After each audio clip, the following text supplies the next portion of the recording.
विज्ञान के चमत्कार अथवा विज्ञान वरदान या अभिशाप। यह समय विज्ञान का सद्भांति पूर्ण समर्थ।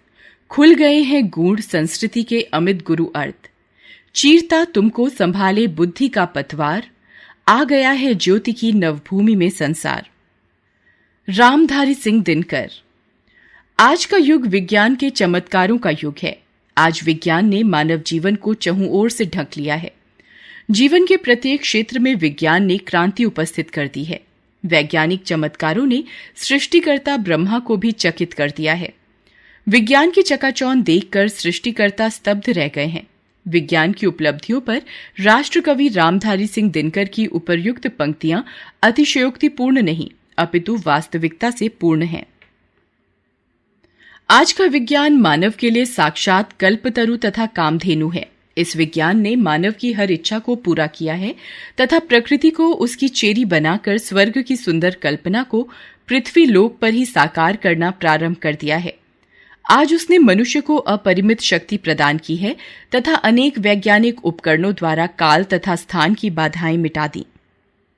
अंधेरे में नेत्रों को विद्युत आलोक से चकाचौंध कर दिया। अंधों को आंखें दी, बहरों को सुनने की शक्ति दी, जीवन को दीर्घायु बनाया। अनेक असाधारण बीमारियों पर विजय प्राप्त की तथा प्रकृति के अनेक रहस्यों को खोज निकाला। विज्ञान के बल पर ही आज मानव जल, थल और आकाश का स्वामी है। मनोरंजन, शिक्षा, कृषि, यातायात, उद्योग धंधे, दूरसंचार आदि सभी क्षेत्रों में विज्ञान की उपलब्धियां चौंका देने वाली हैं। यातायात के क्षेत्र में साइकिल से लेकर द्रुतगतिगामी वायुयानों तथा रॉकेटों तक की उपलब्धियों ने संपूर्ण विश्व को एक राष्ट्र बना दिया है। जहां पहले घंटों में पहुंचा जाता था, आज वहां मिनटों में पहुंचा जा सकता है। अब तो पृथ्वी पुत्र मानव चंद्रमा, शुक्र, मंगल तथा अन्य ग्रहों पर भी पहुंचने के सपने साकार करने लगा है। पहाड़ों को काटकर, सड़कें बनाकर, नदियों के प्रवाह को मोड़कर, समुद्र के वक्षस्थल को चीरकर, अंतरिक्ष में उड़ान भरकर विज्ञान ने यह सिद्ध कर दिया है कि वह अलादीन के चिराग की तरह मानव की हर इच्छा पूरी कर सकता है। चिकित्सा के क्षेत्र में विज्ञान ने अद्भुत सफलता प्राप्त की है। एक्सरे, रेडियम, हृदय प्रत्यारोपण, प्लास्टिक सर्जरी, अल्ट्रासाउंड जैसी उपलब्धियों ने मानव को प्राणदान दिया है।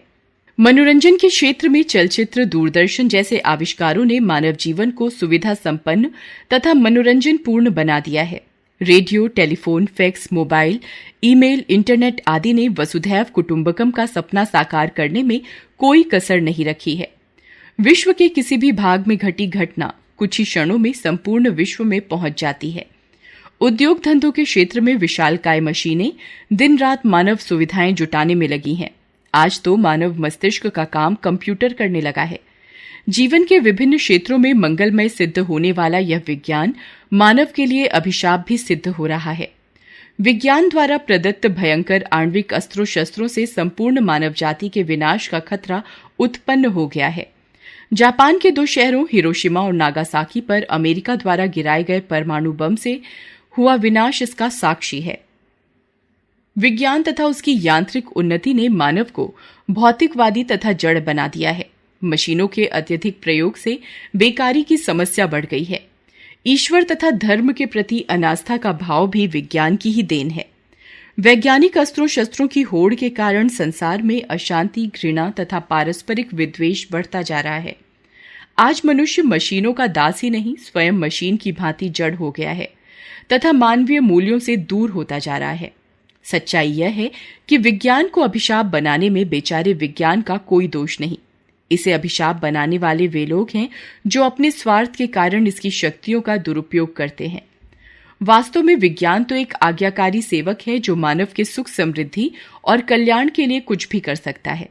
आज आवश्यकता इस बात की है कि राजनीति तथा नैतिक मूल्यों में तथा धर्म और विज्ञान में समन्वय होना चाहिए, जिससे कि इस अभूतपूर्व शक्ति को केवल वरदान के रूप में प्रयुक्त किया जा सके।